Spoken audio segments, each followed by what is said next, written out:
2019 में अपन ने बिल्कुल नहीं पढ़ा तो थोड़ा पढ़ लेंगे, 2020 में थोड़ा पढ़ के गया, उससे भी नहीं हुआ।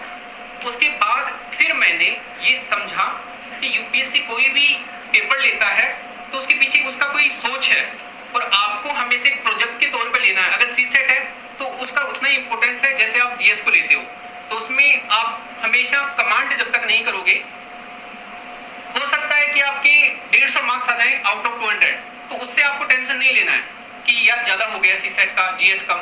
आपको दोनों पेपर्स पे क्या एक बराबर फोकस रखना है। फर्स्ट एक इंपॉर्टेंट पॉइंट है आपका सीसेट। सेकेंड कि इस जर्नी में आपने ये देखा होगा कि बार बार आप डिमोटिवेट होते हो। जैसे मेरा 3 बार प्रीलिम्स नहीं हुआ, तो हो सकता था कि मैं फोर्थ अटेम्प्ट में ये सोचता कि यार अपना तो प्रीलिम्स नहीं हो रहा, ये नर्वसनेस मुझ में आई थी। लेकिन हर बार आपको खड़े होना पड़ता है और बाहर से आपको मोटिवेशन कभी नहीं मिलेगा।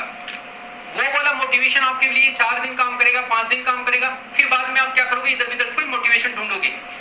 ऐसे ये जो सर्विस है यूपीएससी, इसमें यूपीएससी का जो पैटर्न बना हुआ, जो मैंने समझा बाद में, पहले मुझे समझ में नहीं आता था, लेकिन इसमें मैंने समझा कि आप एक डिस्ट्रिक्ट को एडमिनिस्ट्रेशन करने जा रहे हो या बड़ी बड़ी पोस्ट को होल्ड करने जा रहे हो, इसके लिए ऐसे बंदे नहीं चाहिए जो बाहर से मोटिवेशन लेते रहे हमेशा लाइफ में। वो उनको ऐसे बंदे चाहिए जो इनर मोटिवेटेड रहे, कैसी भी परिस्थिति आए उसको फेस कर सके।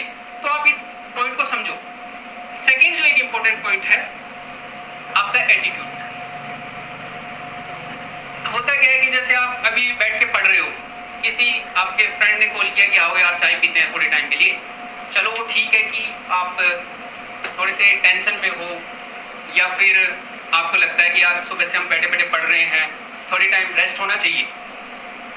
लेकिन आप उस चीज को ऐसे, जैसे आप मॉर्निंग में आए 11 बजे, कभी फ्रेंड ने कॉल कर दिया, आपके दिमाग में है कि चलो 11 बजे चलते हैं, फिर किसी दिन आपको 2 बजे बोल रहा है, 2 बजे आप जा रहे हो। तो इसका आपका एक टाइम फिक्स होना चाहिए कि आप कब क्या कर रहे हो।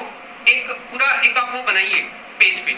जैसे मैंने क्या किया कि पहले मैं बनाता था, अपना डायरी मेंटेन करता था जिसमें मैं सुबह से शाम तक क्या कर रहा हूँ। तो उसमें क्या होता है कि हो सकता है शुरू के टाइम में आपको 1-2 महीने ऐसे बेकार लगेगा या आप उसको फॉलो नहीं कर पाओगे, लेकिन उससे आपका एक ऑथेंटिसिटी आएगी खुद के लेवल पर कि यार मैंने सुबह से बैठा, 2 घंटे मेरे गप में चले गए, या फिर 2 घंटे हमने ये काम गलत किया, या ये मेरा टाइम केवल बात करने में चला गया। तो कम से कम दूसरे दिन आप उन चीजों पे धीरे धीरे कवर अप करोगे कि नहीं आज मुझे ये नहीं करना है।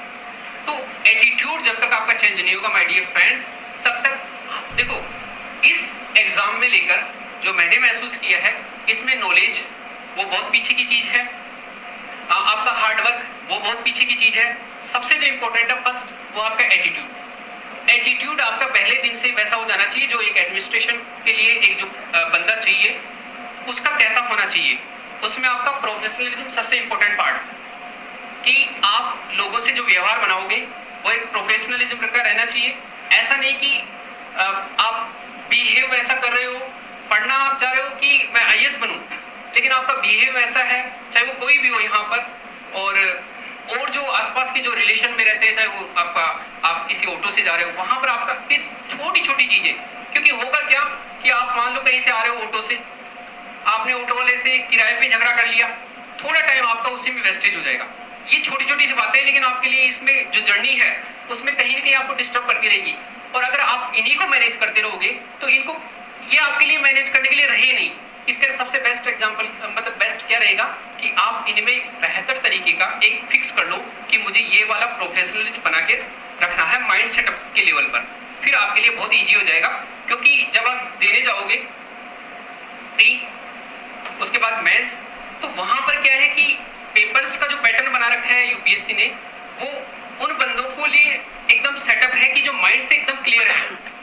क्योंकि जब आपके माइंड में 10 तरह की टेंशन रहेगी, तो जो वहां पर आप बैठ के लिख रहे हो फटाफट मेंस में, क्योंकि वहां तो ऐसे AK-47 चलती है, जैसे